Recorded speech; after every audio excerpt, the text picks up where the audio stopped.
Hello, welcome to the Free Will, Science, and Religion podcast. I'm Chandler Klebs, and I'm here with George Ortega. And today happens to be 4th of July, which for people who live in America, it's considered like a holiday. It's called Independence Day, although you would probably never know it because most of what people do is just fireworks and nobody talks about anything else besides that. Um, but I thought it would be a good idea to talk about the idea of independence. And independence is similar to the idea of freedom. Like when you're talking about independence, well, what are you independent from? Similar with freedom, what are you free from? And so the idea of freedom and independence are similar enough concepts that I thought it related to our Free Will Science Religion podcast. But there's a confusion that needs to be cleared up because when people think, there's people who think that we're talking about like political freedom, like because we're talking that we don't have a free will. What we mean is that our we don't have there's nothing that we do that is not caused by something outside of our control. Our genetics and our environment, all the past causes. um, but I think that we need to clarify things. We're not necessarily saying that somebody doesn't have something such as freedom of speech, for example. So maybe we could clarify this. I'm trying to think of a good way to do this. Like, George, how would you define freedom of speech?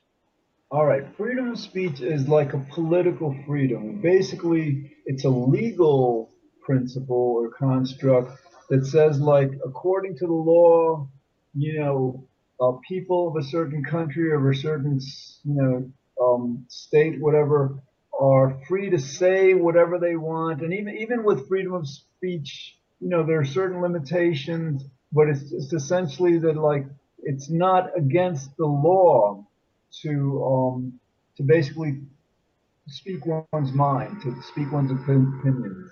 Right. And so the what's implied there is that you can say what you're thinking, say how you feel about something without being punished. Would that be a correct interpretation of that? Absolutely. Yep.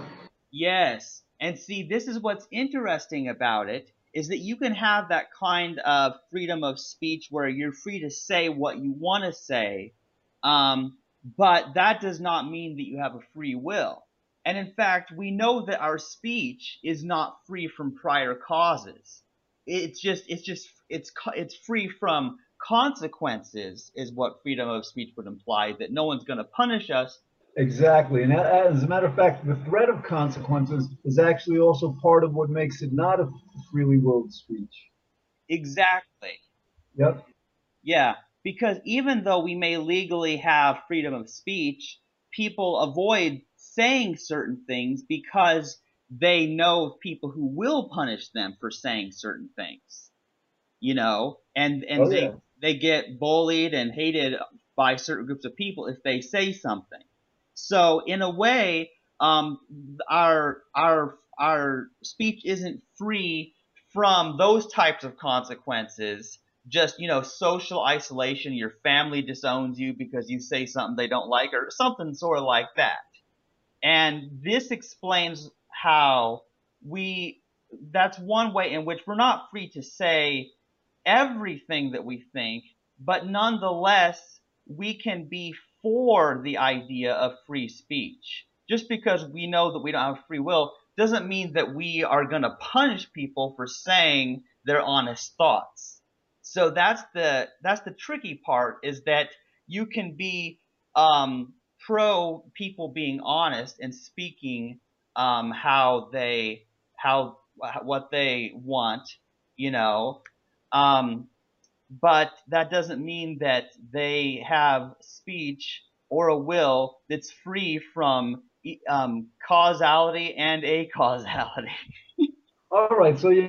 So whether so like so freedom of speech is a legal construct, then you have the freedom that's associated with this holiday, the 4th of July, and that's the freedom of external um, sovereignty. In other words, like freedom, the United States was free of control by England. We were free to govern ourselves. And again, of course, that doesn't mean we have a free will, but simply we were free from an external control over our government. Right. So it's kind of interesting thing because what it meant was that we're free from another country somewhere else dictating what America does. It doesn't mean that America is free of America, but just that America is free from Britain. Absolutely, absolutely. So, all right. So again, so like freedom of speech, political freedom, they generally refer to. All right. So basically, so freedom of speech and freedom of you know, freedom of government are different speech are freedoms in the sense that like they are freedom from the control of other people, other groups of people, whereas freedom of will would mean, free from the control of people, principles, laws of nature, factors that are far, span far beyond just people or groups of people. In either way, it's like with freedom of speech and political freedom, you could still like not have those kinds of freedoms or have them and not. Chandler, can you hear me? Yeah, I can still hear you. I still think we should continue, and I'll see if there's enough of a recording to make it an official podcast, and I'll just cut out the technical difficulties. All right, that sounds good. Yeah. And I think what you were saying, George, is that we can have degrees of political freedom, freedom to from other humans punishing us for what we do or not, or preventing us in some way from doing what we want. That can exist or not depending on what's happening at the current time, which is separate from free will because the concept of free will could never exist in any government system and because it's not a political concept at all. Exactly. Exactly. See, that's the thing is that even if there were no humans, yeah, sure, if there were no other humans, and you were the only human on the planet, well, sure, you might have absolute political freedom because no human could punish you for anything. But that doesn't mean that you have freedom of will in the sense of of that you self cause anything because everything you do is caused by something else. So if a wolf is chasing you and trying to eat you, well, that you're caused to run away, or if you can't run away, you get eaten. It's like so. Yeah, that's the thing. So they are different concepts, and so nobody can take away your free will because you never had it in the first place. Excellent point. Excellent point. So, all right. So, and again, let's go through like ordinarily over the last several podcasts we've been going into the implications of not having a free will. Let's talk a bit of why we don't have a free will. Fundamentally, it's because everything has a cause. If there's a cause to everything we do, and everything has a cause, there's going to be a cause to that cause, and a cause to that cause, and a cause to that cause, and this chain of cause and effect regresses back to before we were born, back before the planet was created, and that makes free will impossible. I mean, of course, some people say that, well, not everything has a cause, but if our decisions are not being caused, there's no logical way that we can attribute them to a free will. So, like, the refutation of free will actually couldn't be more simple. Yes, it is simple because, first of all, I agree with you that causality, everything has to have a reason or a cause behind it. And we all know that instinctively. When someone does something, well, we ask why. We want to know the reason for something. And like you said, it regresses back to before we're even born because every cause has a prior cause. But then those people come along and they say, well, you people are wrong because sometimes I do things for no reason at all. And I'm like, well, okay, you may not have a clue why you're doing what you're doing, but I guarantee you there's still a reason. But if something was completely random, having no cause at all, well then who's responsible for it? Certainly not the person. Exactly. And Chandler, so like that actually, because all right, because we don't have a free will, that means we can't blame ourselves or others for anything. I mean, we sometimes do wrong and all, and we can't take credit, of course, for the good we do. And so like that leaves us with fine, what we do isn't up to us, but then what we're faced with is this chain of cause and effect behind every decision we make, every act we do, regresses back eternally. We never, at least according to logic, reach a point in the past where we can say the decision was made. Yeah, that's a good point because people talk about making a decision and when a decision was made.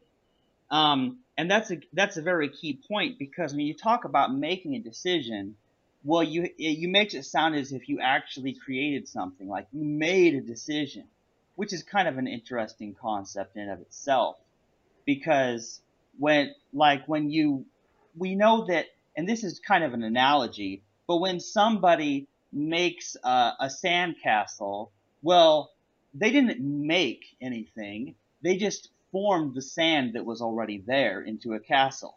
And there's a cause for a castle. They already knew what a castle was, and there was a cause for them making a sandcastle. Right. And so, of course, like, we have to kind of like distinguish now between the literal sense of making something and of choosing something, deciding something, and the figurative colloquial sense. Like, for example, with a computer, you might be playing a computer in chess and the computer makes a move, but we know the computer, is actually not making a choice. It's completely programmed to do that based on the algorithms it's programmed on. Yes. In fact, what's interesting is you'll remember the in our guest in those previous podcasts, that Ronnie, she said that she was trying to say that free will is making a choice based on what you have, but that's the whole point, is it's based on what you have. And in a similar sense, the so-called choice that the computer chess program makes is based on what it has, which is its programming. So we know it's already predetermined and that the computer didn't actually decide anything. It was already set. Absolutely.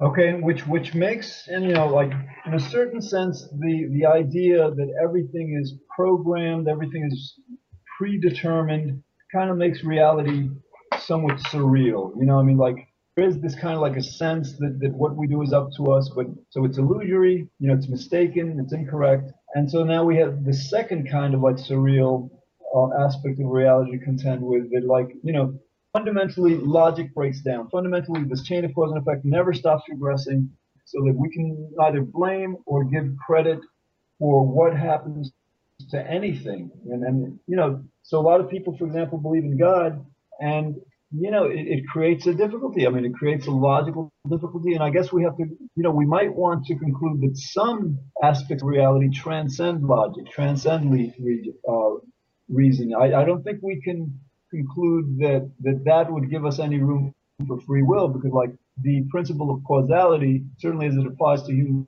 beings, does not transcend reason. The causal chain regresses behind when we were born. That's all that's needed to prohibit free will. What you said about something transcending logic, that's kind of something I'm not very familiar with. I'm wondering what you meant by that. Well, I mean, like we tend to logic tends to tell us, for example, that there is a let's say with space, okay, like our understanding is that there's a big bang, 13.8 billion years ago, and that made the universe expand, and it's continually expanding outwards, and so like reason says that like, well, it's going to continue expanding infinitely. Okay, so like we can conceive of infinite space, but then like let's go the other direction. Like it would seem that like you take an atom or a quark, a subatomic particle, and keep going smaller and smaller, and logically it would seem that you can go indefinitely smaller, eternally smaller. And sometimes they refer to the Big Bang and as an infinitely small, point in space, or whatever. But that doesn't make sense in other words, because what we're left with is like one universe, that is infinitely expanding outward, but contains within it an infinite number of infinitely minute universes where you can keep getting smaller and smaller. And again, I mean, that might be logical in a certain sense, but in a certain other sense, it's hard to kind of like conceive of matter, a particle just like getting smaller and smaller and never stopping, never reaching a point at which is the smallest. I think of what you're saying is it kind of blows our mind, doesn't it? Oh, absolutely. Gotcha. Because we're stuck in a we're used to a world where things have limits. Things have a definite beginning and end that we see. We're used to having limits on space where we can move in. We're used to having limits of time. We're used to have limits of money. We're used to these limitations. But what we're understanding is that the universe doesn't really have such limitations as far as infinite bigness or smallness. There's always something smaller and there's always something bigger. Right, and it could be that certain aspects of reality simply transcend logic, transcend our ability, using logic to understand. And so, like, that's why, for example, like, you know, we can't really attribute any decision to anything. If this infinite regress of causes never stopped going back into the past, but then again, like, so then we're faced with the conundrum that, all right, wait a minute, we're accustomed to things having a beginning. How could like the universe have existed eternally without having begun at a certain point? And that's where it transcends logic. Either way, whether we consider it eternally going back into the past or having had a beginning, neither is completely satisfactory. So yes, this is just one of the kind of like implications of understanding free will that pretty much expands our awareness or our consciousness of I think we were talking about this before last week, of other realities within our universe that we wouldn't ordinarily think about except for when thinking about the free will issue. Yeah, and I think, George, that this is part of why people have a hard time getting it. Because then they have to wrap their head, as soon as they understand the causal regression, then they have to wrap their head around this idea of this infinite regress. And for some people that's hard for me. I mean, they've fought me on that idea. They're like, well, everything has to have a beginning. And and then they give me some kind of Hilbert's Hotel example, some philosophical puzzle or something weird like that. And I've never quite understood that one. But but nonetheless, there have been people who have accepted the idea of an eternal universe or cosmos or reality that's always existed. That's what I read the Jains believe. And I also read that that is generally what many atheists believed prior to the whole Big Bang theory.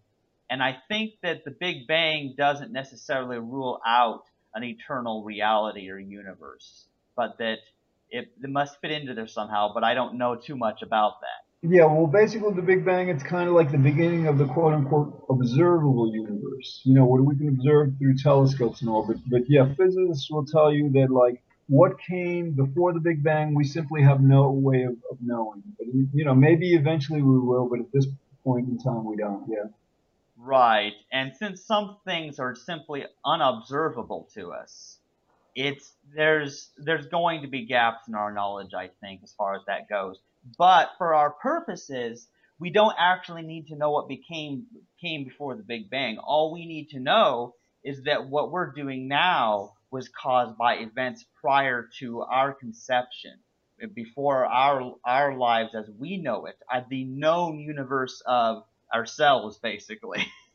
Exactly. And of course, another question that comes to mind is why has the universe compelled us to believe we have a free will when we don't? I mean, like, um, why? Obviously we evolved this belief somehow, but it just doesn't make sense that the universe would just like.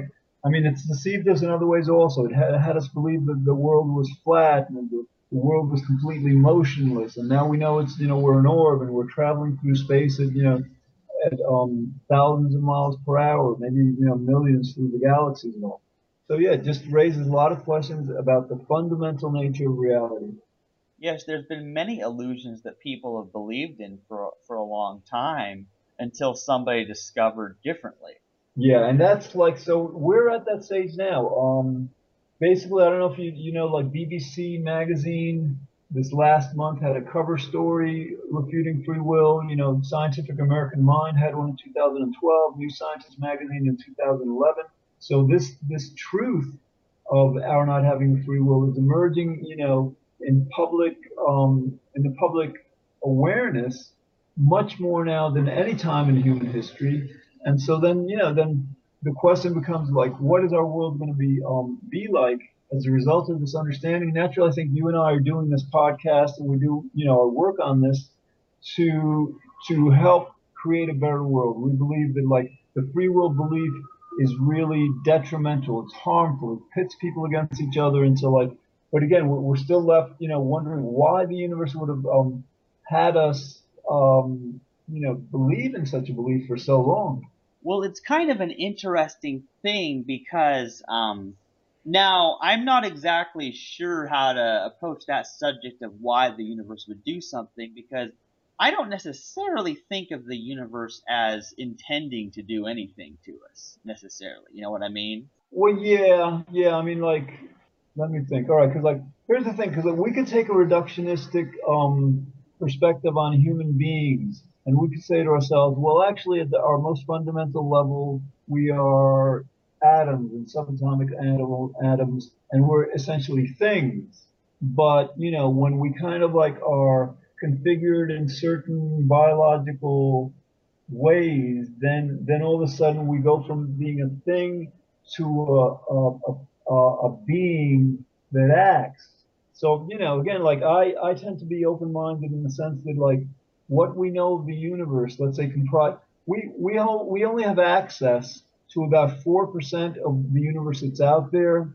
So you know, it could be just like, for example, like most of our body, I think 10% of our body weight is in our brain. The rest of it is in the rest of our body. So just like, you know, our brain is a small part of our body that controls the whole body, there could be theoretically like a part of the universe within the 96% that we're not in contact with, except we know it has a gravitational force that could be the control center for anything, for everything. You know, like again, it's hard to make conclusive statements about, you know, this 96% of the universe that we can't measure it. It doesn't interact with matter. Yeah, well, what's interesting about it, George, is yeah, it's hard for us to make conclusive statements when there's so much that's unknown.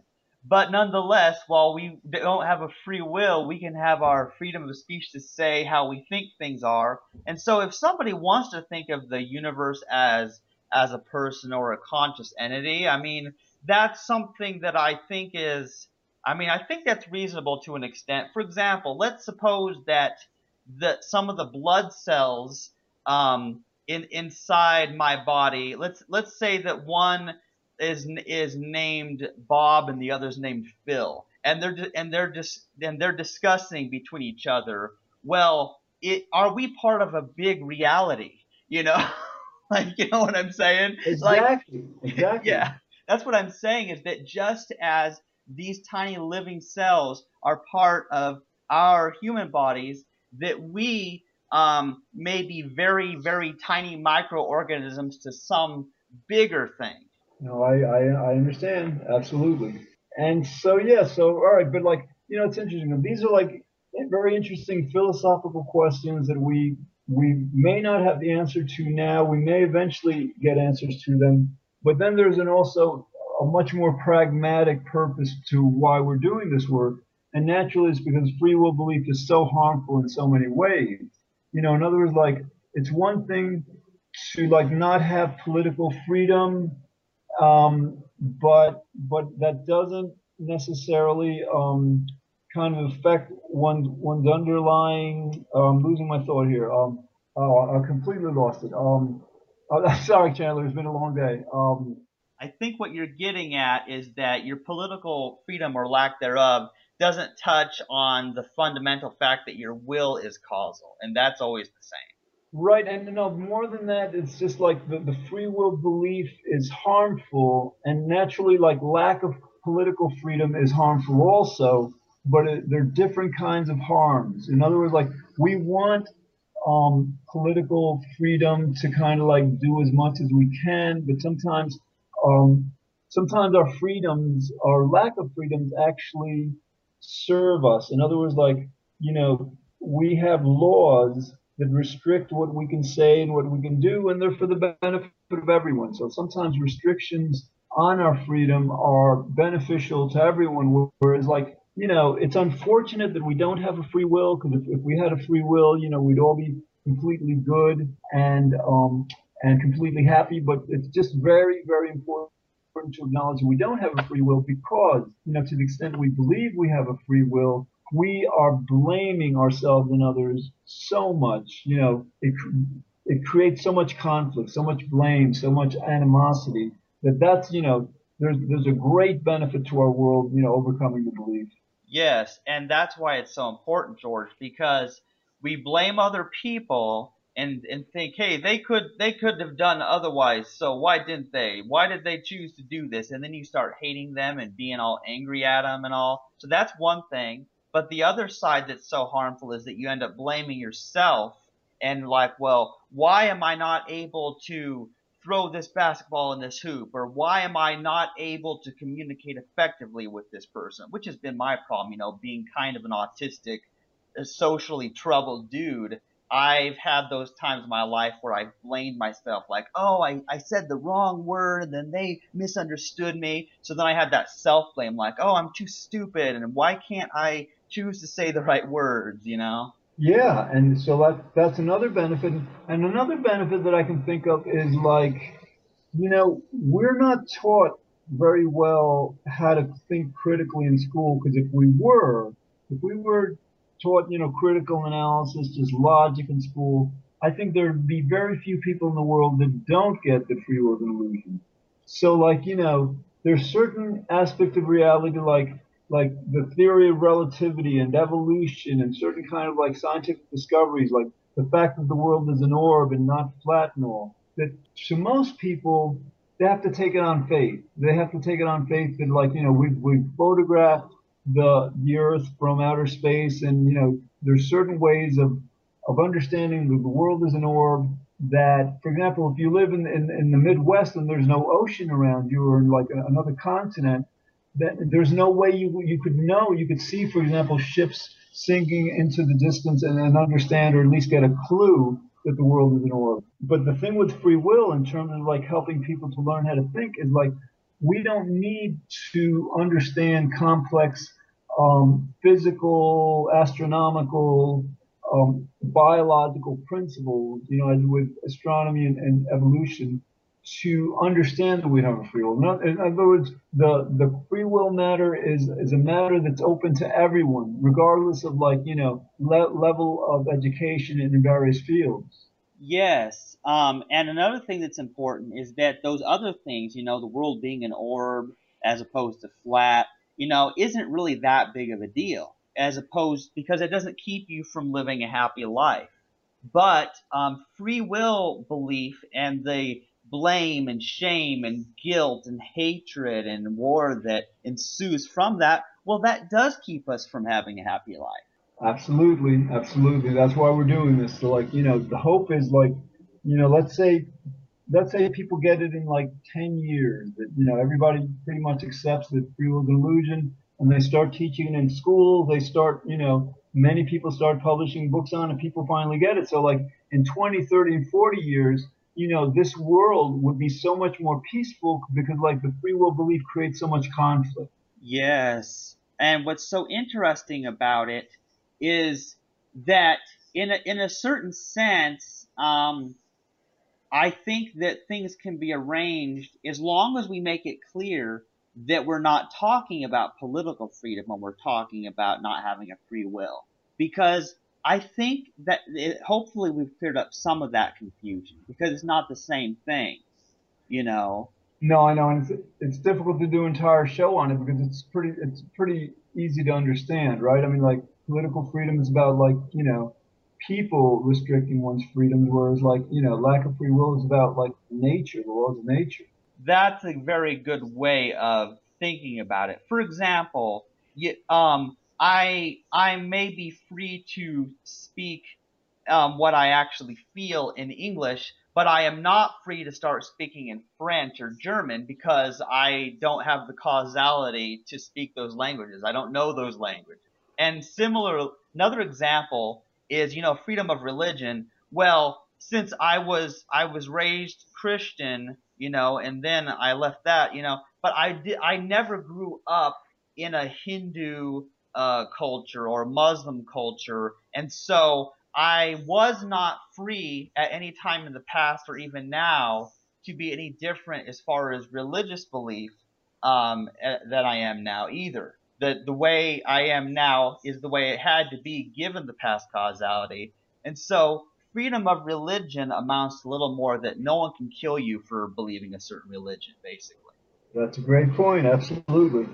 And really they shouldn't kill you because hey, it's not your fault that you believe a certain religion or that you have a certain opinion. We can have more political freedom in the sense of those types of freedoms by not blaming people, realizing they don't have a free will. Yeah, I ran a meetup in Manhattan earlier today, and we were talking about the idea that like religion, has some good aspects of it. It promotes community, it promotes ethics to a certain extent, but what happens also is they use the free will belief to pretty much extort people, to pretty much basically have people afraid that if they don't do what the church or the whatever religion says is right, that because they have a free will and they're doing wrong, when they die they're going to like suffer eternally and all. And this is a horrible way to control people. I think it keeps people like being tied to like religions of the past that may not work without being able to think for themselves. So to the extent that we can overcome free will belief, I think we can free people from the more destructive aspects of religion so that, religions could then reform themselves to just work better in today's world, not because they were designed, several thousand years ago, many of them. Yeah, and George, it's an interesting point because it seems that almost all of the world religions are built upon the idea of a free will. So it could be that in the future, the type of religions that we would have, if any, would be based on our new consciousness of understanding that our wills are causal. Absolutely. Uh, let's see. I think we're at 38, and we had like a few minutes where I was off and all, but I think we're probably around the 30-minute mark, right? Yeah, probably once I cut everything out with the extra technical difficulties. So should we end this one then? Yeah, I think we've pretty much covered the difference between political freedom, freedom of speech, religious freedom. Absolutely. All right. This has been Free Will, Science, and Religion with Chandler Klebs and George Ortega, and hopefully we cleared up the difference between the concept of a free will as opposed to political freedom like freedom of speech or freedom of religion. And if you're still confused and still don't get it, then you can leave a comment and contact us in many ways that we'll make available, and we'll clarify it in future episodes. Thanks for listening.